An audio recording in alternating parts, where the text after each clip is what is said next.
পুরুষদেরকে বলতেছি 2 থেকে 4টা কাজ, 3 থেকে 4টা কাজ করেন, আমি আপনাদেরকে জান্নাত লেখা দিতে পারি। কয়টা? 3 থেকে। মা বোনদেরকেও বেশি বলবো না, হয়তো একটা বেশি বলবো। কয়টা? আর একটা বেশি নাও বলতে পারি, দেখি হাদিসে কি আছে। শুধু যদি 3 থেকে 4টা কাজ করতে পারেন, পারবেন? দিলে হাত রাইখা বলতেছেন তো? হ্যাঁ, কঠিন কিন্তু হবে, কিন্তু মিলবে কি? কি চান? জান্নাত চান? লোভ লাগছে একটু? হ্যাঁ, হায় হায় হায়, চিরদিন মিলবে,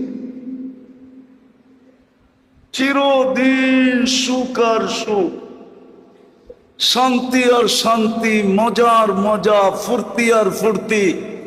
আমার তো আজকে মন চায় যদি পারতাম তাহলে আমি জান্নাত নামায়া আপনাদেরকে চোখে দেখায় দিতাম, এই দেখো জান্নাত। নাইলে পর্দা সরায়া দেখায় দিতাম, সর ছাদ, আমি আজকে এদেরকে জান্নাত দেখায় দিতাম। যেইখানের মানুষের লোভ লাগুক জান্নাতের, এরা মনকে বুঝাক। দুনিয়ায় তো আমরা সামাজিক ভাবে কিচ্ছু পাইলাম না, রাষ্ট্রীয় ভাবে কিচ্ছু পাইলাম না, সোসাইটিগত ভাবে কিচ্ছু পাইলাম না।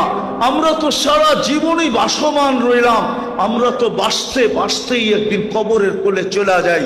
হায়, আমরা জান্নাতটা আজকের থেকে আর হারাবো না। পারবেন অঙ্গীকার করতে? কে কে পারবেন দেখি? আমি মা বোনদেরকে বলতেছি, আমার মা বোনদেরকে বলতেছি। তাইলে শোনেন, ইমান তো মাতৃকোলেই দিয়া দিছেন।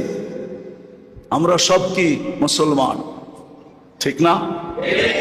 শুধু মুসলমান না, আমরা উম্মতে মুহাম্মাদি। আমাদের গ্রেড অনেক উপরে।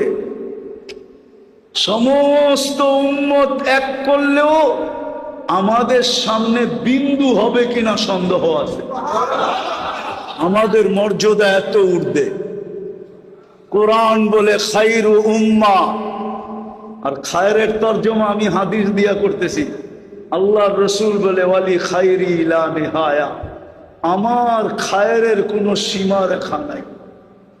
বিদায় তোমরা যে উত্তম উম্মত, তোমাদেরও কোনো সীমা রেখা নাই। ওই মুসলমান আর উম্মতে মুহাম্মদী জন্মসূত্রে বানায় দিয়েছেন।